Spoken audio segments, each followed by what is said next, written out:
বিএনপির সবশেষ কাউন্সিল হয়েছিল 10 বছর আগে। নানা চড়াই উতরাই আর আন্দোলনে ব্যস্ত থাকায় আর সম্মেলন করতে পারেনি দলটি। নির্বাচনের পর জোরে সোরে আলোচনায় বিএনপির কাউন্সিল, দলের সর্বোচ্চ নীতি নির্ধারণী ফোরাম, স্থায়ী কমিটির সবশেষ সভায়ও ওঠে বিষয়টি। তবে চূড়ান্ত সিদ্ধান্ত হয়নি। বেসরকারি স্যাটেলাইট চ্যানেল সময় টিভিকে দেয়া এক সাক্ষাৎকারে বিএনপি মহাসচিব মির্জা ফখরুল ইসলাম আলমগীর এসব তথ্য জানান। দিনক্ষণ ঠিক না হলেও এবছরই হচ্ছে দলের কাউন্সিল। এর আগে হবে তৃণমূলের সম্মেলন। কাউন্সিলে নতুন মুখ আসবে মহাসচিব পদে।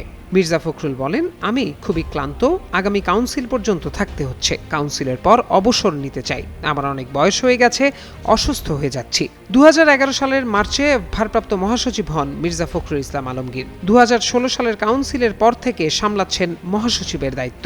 রাষ্ট্রপতি হওয়ার কোনো আকাঙ্ক্ষা আছে কিনা এমন প্রশ্ন ছিল তার কাছে। এ বিষয়ে ফখরুল বলেন, এ ধরনের প্রত্যাশা আমার কখনোই ছিল না। আমি এ পর্যন্ত যেখানে এসেছি সেটা আমার ভাগ্য নিয়ে এসেছে। আমার কাজটা ছিল, কিন্তু আমার আকাঙ্ক্ষা এখানে নিয়ে এসেছে বলে মনে করি না। বিএনপি সরকার দায়িত্ব নেয়ার পর নতুন রাষ্ট্রপতি কে হবেন তা নিয়ে এখনই নানা আলোচনা ও গুঞ্জন শুরু হয়। এসব আলোচনায় দলটির মহাসচিব মির্জা ফখরুল ইসলাম আলমগীরের নামও আলোচিত হয়। একই সঙ্গে দলটির স্থায়ী কমিটির সদস্য ডক্টর খন্দকার মোশাররফ হোসেনের নাম সবচেয়ে বেশি উচ্চারিত হচ্ছে। এছাড়া দলটির প্রবীণ আরেক নেতা নজরুল ইসলাম খানের নামও বলছেন অনেকে। আর দলীয় সূত্র জানায়, বিএনপির স্থায়ী কমিটির সদস্য সালাহউদ্দিন আহমেদই হতে পারেন নতুন মহাসচিব। তার সম্ভাবনাই সবচেয়ে প্রবল। এছাড়াও আস্থাভাজন কোনো সিনিয়র নেতাকে দলের গুরুত্বপূর্ণ পদে বেছে নিতে পারেন তারেক রহমান। তবে জুলাই পরবর্তী রাজনীতিতে তরুণদের প্রভাব ক্রমান্বয়ে বাড়ছে। সেই দৃষ্টিকোণ থেকে ছাত্রদল অথবা যুবদলের সাবেক কোনো গুরুত্বপূর্ণ নেতাকে দলের মহাসচিব পদে নিয়োগ দিয়েও